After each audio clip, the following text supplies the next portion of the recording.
अभी जो क्वेश्चन हम लोग डिस्कस करेंगे इसको हम लोग एक नहीं 4 तरीके से बनाएंगे, ठीक है। एक तरीके से भी हम तुमको बना कर दिखलाएंगे, बाकी जो 3 तरीके हैं उसको हम एक छोटे से चैलेंज के रूप में तुमको दे रहे हैं और एक रिक्वेस्ट भी कर रहे हैं कि तुम उसको इस तरह से जरूर बनाना, बहुत फ़ायदा होगा तुमको, ठीक है ना। और वो 3 तरीके और 3 मेथड जो और एक्स्ट्रा क्या होंगे इसका एक छोटा सा हिंट हम तुमको क्वेश्चन के लास्ट में देंगे। क्वेश्चन सॉल्व करने के लिए उतना हिंट तुम्हारे लिए काफ़ी होगा। देखो क्वेश्चन ऊपर इंग्लिश में आ रहा होगा, हम तुमको हिंदी में समझाते हैं कि एक आदमी कुछ पैसों के साथ बाजार जाता है, जो भी पैसे उसके पास हैं उन पैसों से वो 50 संतरा या 40 आम खरीद सकता है। उसने अपने पैसे का 10% टैक्सी के किराए के लिए बचा लिया, उसके बाद उसने 20 आम खरीदे और इसके बाद जो पैसे उसके पास बचे उसका उसने संतरा खरीद लिया। तो पूछ रहा है कि उसने कितने संतरे खरीदे, ठीक है। जो फर्स्ट मेथड हम अप्लाई कर रहे हैं इसमें हम ये एज्यूम कर लेते हैं कि उस आदमी के पास 100 रुपीज़ थे, ठीक है। सपोज द मैन हैज़ ₹100, ठीक है, यही उसके पास थे। कहने का मतलब कि इसका मतलब क्या हुआ ना कि इस पैसे से वो 50 संतरा या 40 आम खरीद सकता है। कहने का मतलब क्या हुआ, कॉस्ट ऑफ 50 ऑरेंजेस कितना हो गया, ₹100, ठीक है ना। अभी हम सिर्फ ऑरेंज की बात कर रहे हैं, तो 50 ऑरेंज का जो प्राइस है वो ₹100 हो गया। तो जब भी इस तरह का क्वेश्चन आए ना और हमें इस तरह का मौका मिले कि हम किसी एक क्वांटिटी का रेट निकाल सकते हैं, उसको तुरंत निकाल लेना चाहिए। इसका मतलब हुआ कॉस्ट ऑफ 1 ऑरेंज, 1 ऑरेंज कितना हो जाएगा, ₹100 अपॉन 50, ये आ गया ₹2। एक ऑरेंज की प्राइस ₹2। इसी तरह हम लोग आम का भी प्राइस निकाल सकते हैं। कॉस्ट ऑफ 1 मैंगो कितना हो जाएगा, ₹100 तो रहेगा ही, इसमें वो 40 आम खरीद सकता है। तो 40 से डिवाइड कर देंगे टोटल अमाउंट में, तो जो एक आम का प्राइस है वो निकल जाएगा 100 में। जब 40 से डिवाइड करोगे तो ये आएगा 2.50। फाइन। तो एक आम का जो कॉस्ट है वो है ₹2.5 और एक संतरा का जो कॉस्ट है वो है ₹2। अब देखो क्वेश्चन में आगे क्या कहता है कि उसने 10% पैसे बचा लिए अपने टैक्सी फेयर के लिए, उसके बाद उसने 20 आम खरीदे और बाकी बचे हुए पैसे का उसने संतरा खरीद लिया।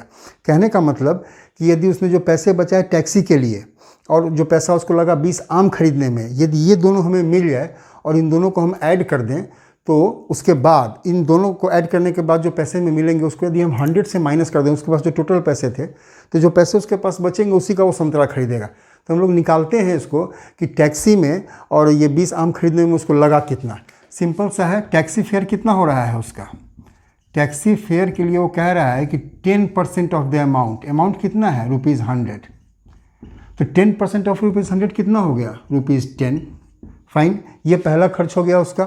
उसके बाद है 20 आम खरीदे उसने, तो कॉस्ट ऑफ 20 मैंगोज़ ये कितना हो जाएगा। देखो यहाँ पर ध्यान से कहीं ना कहीं तुमको देखोगे पता चल जाएगा तुमको।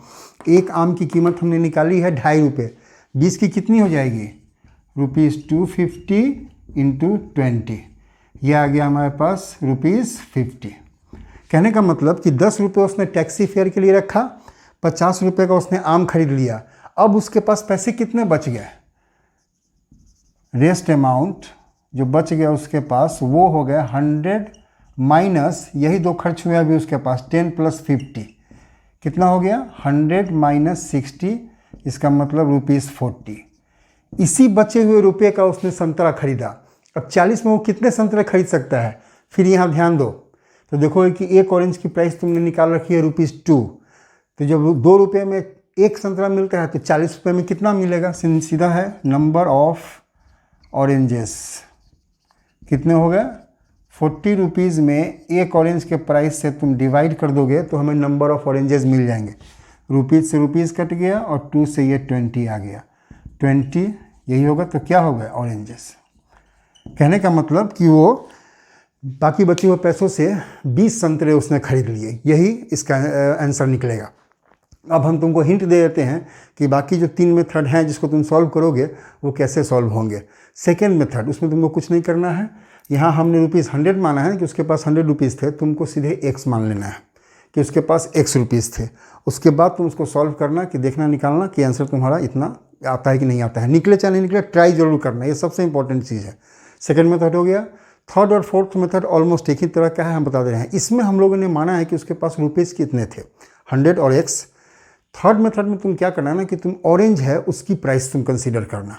एक में तुम मान लेना, थर्ड मेथड में तुम ये मानना कि ऑरेंज की जो प्राइस है, एक ऑरेंज की प्राइस, वो तुम x मान लेना, ठीक है।